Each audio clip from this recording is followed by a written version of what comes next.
Moi, c'est Joyce Boumenou. Je suis la secrétaire générale de l'ONG Voix des femmes, qui, comme nous le savons, est une association apolitique à but non lucratif qui s'occupe de façon ciblée de la santé, du travail et de l'éducation des femmes. Donc aujourd'hui, nous nous retrouvons pour nous former un peu entre femmes. Nous allons parler essentiellement du leadership féminin.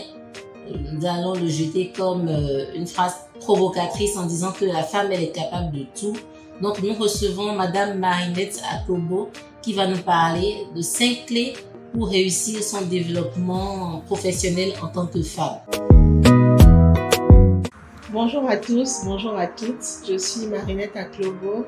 Je suis coach en orientation professionnelle et formatrice certifiée en leadership et en croissance. Et je suis très heureuse d'être aujourd'hui l'invitée de l'ONG Voix de femmes pour ce temps de formation au cours duquel nous allons explorer 5 clés pour favoriser le développement professionnel des femmes. Merci à chacun d'entre vous. Alors sans plus tarder, je vais rentrer dans le vif du sujet.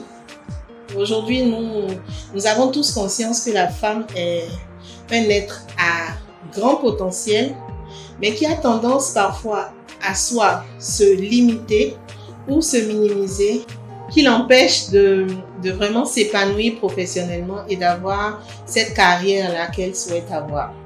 Donc aujourd'hui, nous allons voir, comme je le disais, 5 clés pour favoriser le développement professionnel de la femme et lui permettre vraiment d'être à son plein potentiel et à plein régime.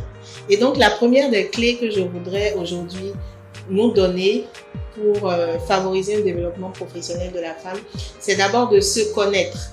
Se connaître, c'est-à-dire avoir une bonne conscience de soi, savoir quelles sont nos forces, nos faiblesses, pour pouvoir travailler avec les forces et pouvoir également travailler sur les faiblesses. Donc c'est vraiment très important lorsqu'on veut évoluer professionnellement de se connaître. Nous avons tendance à vouloir connaître les autres sans nous connaître nous-mêmes. Nous pensons, nous préjugeons que nous nous connaissons.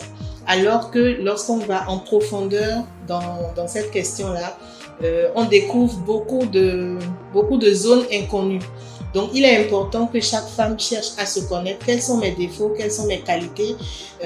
Quel est mon rythme de travail? Quelles sont mes forces? Quelles sont mes faiblesses? C'est vraiment très important dans la suite du processus. Le deuxième point sur lequel je voudrais aujourd'hui parler, c'est de connaître votre définition du succès et de la réussite. Nous n'avons pas toutes la même définition du succès ni de la réussite et nous avons été moulés selon les standards de la société qui nous font dire que une femme réussit lorsque elle a fait des études, elle s'est mariée, qu'elle a eu des enfants. C'est très bien d'atteindre ces objectifs-là, mais ils ne définissent pas la réussite ou le succès en tant que femme, parce que nous pouvons faire beaucoup mieux, nous pouvons faire beaucoup plus et nous n'avons pas à nous définir par rapport au fait de s'être mariée, d'avoir des enfants et voilà. Donc chaque femme doit pouvoir se détacher de ces standards que la société ou la culture lui impose et pouvoir définir ce qu'elle entend par sa réussite ou son succès. La réussite peut être simplement de pouvoir impacter un petit groupe de femmes et les amener à se développer. La réussite peut être de monter votre entreprise et de vous épanouir dedans. La réussite peut être de vous occuper de vos enfants. Voilà, il y a beaucoup d'aspects et ces aspects répondent à chacune en tant que femme. Mais sortir vraiment des standards, des stéréotypes de la société et définir notre réussite ou notre succès en tant que nous-mêmes et par rapport à nous-mêmes. Donc, c'était le deuxième point.